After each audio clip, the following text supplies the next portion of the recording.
Շեմինենք, երբ կարող է ավելի շատ մահանանք, քան ծնվենք, մեր երկիրը հիմա դեմոգրաֆիկ ճգնաժամի փուլում է։ Այստեղ թվերը կարևոր են, բայց խնդիրը պարզապես դրանք չեն։ Վտանգը խոշորամասշտաբ է, ծերացող ազգ ենք դառնում։ Հունվար-փետրվարին 4928 մարդ ծնվել, 4919 մահացել է մեր երկրում։ Արձանագրենք տարբերություն նույնիսկ մեկ տասնյակի շեմը չհատող։ Համեմատության համար նախորդ տարվա նույն ամիսներին նոր ծնունդների եւ մահացության դեպքերի միջև եղած տարբերությունը գերազանցում էր 560-ը։ Եթե դիտարկենք աշխարհի տեսանկյունից, մասնավորապես մեր տարածաշրջանում, ապա մեր բոլոր հարևան երկրներում եւս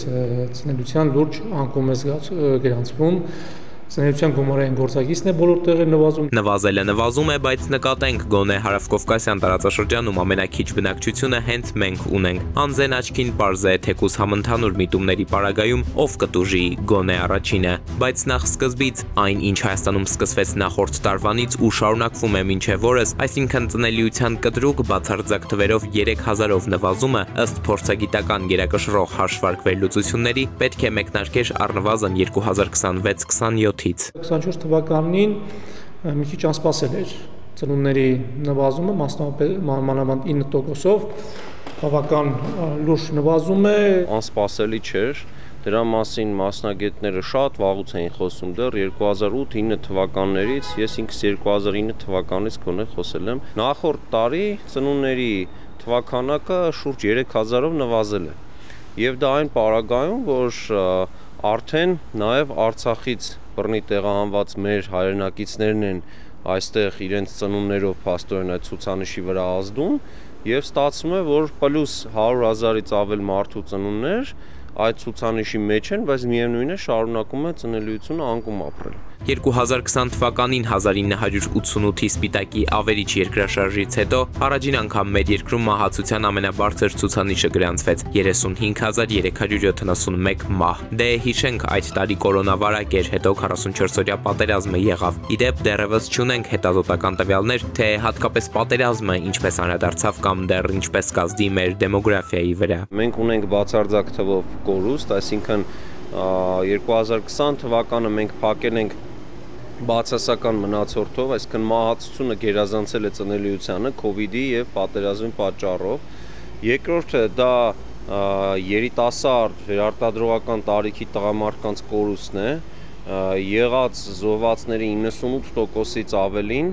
տղամարդիկ էին, որ վերարտադրողական տարիքում էին գտնվում եւ մասնավորապես մոտ 70%-ը դրանք 2000, 2001, 2002 թվականների ծնունդներ են, երբ որ եղել է նվազագույն ծնելիություն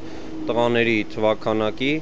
այդպիսի կորուստը նշանակում է նաեւ երրորդ բացասական հետևանքը ամուսնությունների թվականակի նվազում։ 2019-ից մինչև նախորդ տարի 2024 թվականը մեր պետությունը մի քանի տասնյակ միլիարդ դրամով ավելացրել է ժողովրդագրական ծախսերի բյուջեն, ըստ էության արդյունքներ չունենք։ Ինչու՞։ Ինչեւ ոլորտի պատասխանատուները չհասկանան, որ ժողովրդագրությունը դա միայն տնտեսագիտական հաշվարկների դաշտ չէ,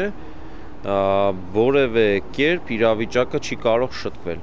Եղած միջոցառումները կունենան 2-ից 3 տարվա էֆեկտ եւ վերջ։ Աշխատանքի ու սոցհարցերի նախարարությունը դեռ նախորդ տարվա հուլիսին հանրային քննարկման ներկայացրեց 2024-ից 40 թվականների ժողովրդագրական իրավիճակի բարելավման ռազմավարությունը։ Նախ նկատենք 2025-ն է այն, ըստ իրավական նախագծերի միասնական կայքի դրա մշակման փուլում է։ Ինչևէ, ուզում են մեր երկրի ընտանիքներում ոչ թե 2-ից 3, այլ առնվազն 3 երեխա տեսնել, որ խնդիրները հնարավոր լինի հաղթահարել։ Ժողովրդագրական կայունության հաստատման եւ պահպանման համար անհրաժեշտ է ոչ միայն ապահովել պարզ, այլև ընդլայնված վերարտադրությունը, կտրուկ ավելացնել առնվազն 3 եւ ավելի երեխա ունեցող ընտանիքների թվաքանակը, վերջիններից տալով որոշակի երաշխիքներ։ Հասնելով երաշխիքներին, մինչև պետությունը դրանք գտնի ու քաղաքացիներին տա, մշտախնդիր մարզերի իրավիճակը մայրաքաղաք է տեղափոխվում։ Ծնունդների ամենալուրջ անկումը գրանցվել է մայրաքաղաք Երևանում։ Մինչև 2020 թվականը